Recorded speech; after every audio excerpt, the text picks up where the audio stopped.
Saludos Tolkien-tachis, vamos a hablar un poquito del capítulo 8. Vamos a hacer análisis como todas las semanas y finalmente voy a decir unas impresiones generales que ya matizaré en siguientes vídeos. Lo primero de todo es mencionar que las místicas sí que tenían la posibilidad de cambiar de forma. Eso no quiere decir que sean los lobos del principio, pero por lo menos nos da la pista de que podían haber sido correctamente ellos, ya que son capaces de transformarse por lo menos una de ellas en cualquier tipo de persona. Realmente esto no es algo que confirme ni contradiga nada, pero por lo menos tenemos claro eso. En cuanto a que llaman Sauron al extraño, esto es algo que evidentemente lo hemos podido ver al principio, y sí que es verdad que aciertan en cosas como su poder, digamos, angelical, características que deben de ser descubiertas posteriormente en Rur. Pensando esto, yo sinceramente pensaba que Nori iba a ser poseída de alguna manera, y no que iba a ser una trampa de las místicas. Me ha encantado el reencuentro de Galadriel y Elrond, la verdad, ha sido bastante entrañable, nostálgico si podemos decirlo así, un momento íntimo entre dos amigos, que por fin se vuelven a encontrar, después de tantas penurias como han pasado Galadriel en esta temporada, y después de la soledad que ha acompañado a Elrond también, sin contar evidentemente los momentos con Durin y con Disha, prácticamente en todo momento. Ha habido un momento en el que están hablando los cuatro elfos para tratar sobre qué harían para frenar el paso del tiempo, el efecto de la degradación que sufren los elfos, y sinceramente creo que ha habido algo que no he entendido muy bien, y es que Gil-galad menciona que el árbol blanco está perdiendo hojas. Sinceramente no creo que se refiera al árbol blanco de Númenor, y no he visto otro árbol que podamos considerar blanco dentro de lo que está la Tierra Media. Creo que se refiere al árbol de Lindon, este que estaba perdiendo hojas y estaban siendo corrompidas por una sustancia negra, pero llamarlo como árbol blanco realmente no logro entender cuál es el significado y la intención de esto. Más que a lo mejor que esté inmaculado, quizás. Pero parece simplemente que sea un Maior en un bosque. Hemos podido ver a los Wyrth y Myrdain, y ha molado bastante ver que no solamente estaba Celebrimbor, también había otros elfos, algunos de pelo largo, sobre todo las mujeres, que por lo menos no estaban con velo, ni en un segundo plano, ya que ha habido algunas imágenes donde estaban en primer plano, y se ha podido ver a una elfa trabajando en los metales. Hemos conocido también el nombre de la constelación que busca el extraño, que es la Capucha del Ermitaño.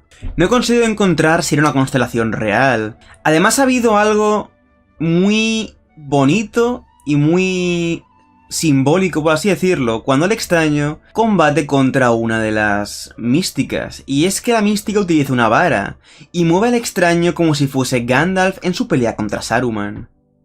Al final las místicas se dan cuenta de que no es Sauron el extraño, sino que es un Istari. No logran decir el nombre, pero está claro yo creo que quién es, ya que al desintegrarle aparece una polilla. Creo que no hay más dudas en decir que el extraño es sin duda alguna Gandalf. Además que actúa como alguien sabio posteriormente, y será acompañado por Nori en su viaje hacia Rhûn. Lo único que agradezco es que el extraño después de este capítulo ya sea un sabio. Ya es un Istari, ya puede hacer frases complejas y puede comunicarse con Nori. Algo que sin duda agradeceré en posteriores episodios de la segunda temporada y las que tienen que venir.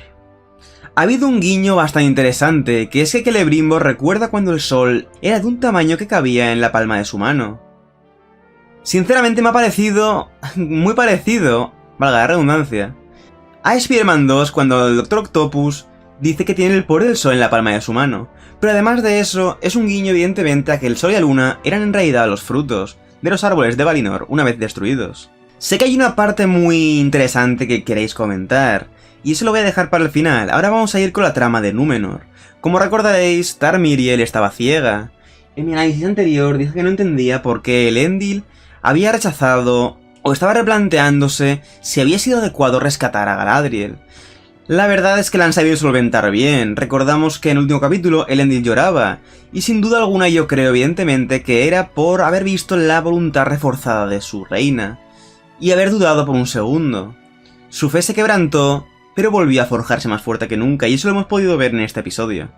Cuando habla con Miriel, la llegada a Númenor ha sido bastante tensa, porque Miriel no podía ver, y Elendil ha visto cómo estaban las velas izadas en negro, en señal de la muerte de Tal Palantir. Tal Palantir le ha enseñado a Eärien la profecía para la salvación de Númenor, pensando que era su hija, y nos ha revelado que es posible que se haya quedado así, como una especie como de locura, debido a que buscó demasiado en la Palantir. Esto no debería ser así, ya que los reyes de Númenor podían bucear, por así decirlo, en la Palantir y mirar más lejos que nadie, y podían controlarlo, simplemente por ser ellos descendientes de tal Elrond. Descendientes de Elrond. De tal manera, también podía hacerlo Aragorn en las películas, o mejor dicho, en los libros, más correctamente hablando, simplemente por ser descendiente de Elendil. E incluso el Senescal por ser el sucesor en el cargo de Elendil. Y en este momento creo que hemos podido ver cómo se salvaba la trama de Númenor. Sí que es verdad que debería estar mucho más presente desde el principio, pero con la muerte de Tal Palantir vemos a Ar-Pharazôn, cuando en este caso sin ser Ar, pero podemos ver cómo se replantea la mortalidad de los hombres, y nombra que ningún hombre, independientemente sea rey o sea un plebeyo, puede escapar de las garras de la muerte y alcanzar la inmortalidad. Me parece que es una buena forma de arreglarlo. Ha conseguido reparar un poco el daño, por así decirlo, que hicieron con el discurso del hombre borracho, que hablaba sobre quitarle los trabajos por parte de los elfos. Además, Miriel y Elendil hablan sobre los fieles, y sobre su voluntad inquebrantable de servir a las antiguas costumbres. Y justo en ese sentido también Tar Palantir, antes de morir, nos cuenta que Númenor tiene que volver a las antiguas costumbres de la isla para poder ser salvada. Creo sin duda que veremos mucho más de esta trama en la temporada 2, cuando Ar-Pharazôn tenga que sobreponerse a todo y crecer como el rey de Númenor, Ar-Pharazôn el Dorado. Como punto final, antes de pasar a lo que realmente importaba, creo yo, y que es por lo que quizás estés en este vídeo, es que me parece bastante bonita la forma que tienen de cerrar la trama de los hobbits. Creo que el hacer que Nori se separe del resto y siga en su camino hacia lo que posteriormente sería la comarca, los hobbits no interfieren en los asuntos de la tercera edad ni la segunda, salvo en contadas ocasiones, y sobre todo no antes de ser descritos en los documentos de los hombres. En ese sentido me parece que exista una única hobbit que viaje con el extraño hace que verdaderamente sea una trama correcta, ya que los hobbits no deberían estar por ahí, así que esta hobbit en solitario puede dar mucho juego a la trama, sin necesidad de ser nombrada posteriormente. Más teniendo en cuenta que van a Rhûn, un pueblo muy al este, y que no tiene que tener los mismos registros que los hombres del sur, ni los gondorianos posteriormente. Y sin más dilatación pasamos a lo que ha sido, yo creo, el momentazo de todo el capítulo. Vamos a ir por partes. Vemos cómo Celebrimbor habla de forjar más con menos. Esto era una inequívoca pista de que posteriormente, en vez de una corona, como se dice, iban a hablar de forjar anillos. Vemos como Celebrimbor ya está jugando con esas fuerzas que desconoce, y cómo Sauron ya se ha apoderado de su mente. Habla como las palabras que dijo Adar, un poder que no está forjado a partir de la carne, sino sobre la carne. Y eso realmente es lo que Celebrimbor cree que salvará a los elfos. Había teorías que, evidentemente, se han echado por tierra, que decían que lo que salía en el avance forjando Celebrimbor era la lanza a Eglos de Gil-galad. Pero realmente se decía en los avances que podía ser una corona, o incluso, como hemos visto, pasó a ser 2 anillos. Me ha parecido muy curioso que ese nombre que se tiene que hacer en 3 semanas, algo que duraría 300 años. La realidad es que en total tardaron 400 años en hacerlos, tanto contando desde el inicio de las interacciones de Sauron en forma de Anatar con Gil-galad y el resto de elfos, hasta la forja del Único en el año 1600. En este caso tengo que decir algo que no me ha gustado para nada, y es que Halbrand sea realmente Sauron. No porque no hubiese indicios en todo momento, que sí que lo sabía, sino porque me parecía contradictorio en algunos momentos. Se puede justificar los momentos de duda con que realmente Sauron se lo creía. Sauron se creía que estaba haciendo el bien y que debía ir a Tierra Media o quedarse en Númenor. Y pensándolo fríamente, sí que podía haber sido desde el primer momento, ya que había momentos, por ejemplo el de fuerza bruta contra los borrachos, que no se entendía, pero tampoco entiendo cómo Halbrand es capaz de dejarse golpear por un borracho, y de partirse el labio, teniendo en cuenta que es Sauron. Lo que realmente me molesta no es que sea Sauron, sino que no veamos a Anatar, porque si realmente Halbrand hubiese sido Sauron, y hubiese ocurrido algo con él, y posteriormente viésemos a Anatar, creo que la verdad me hubiese gustado bastante más.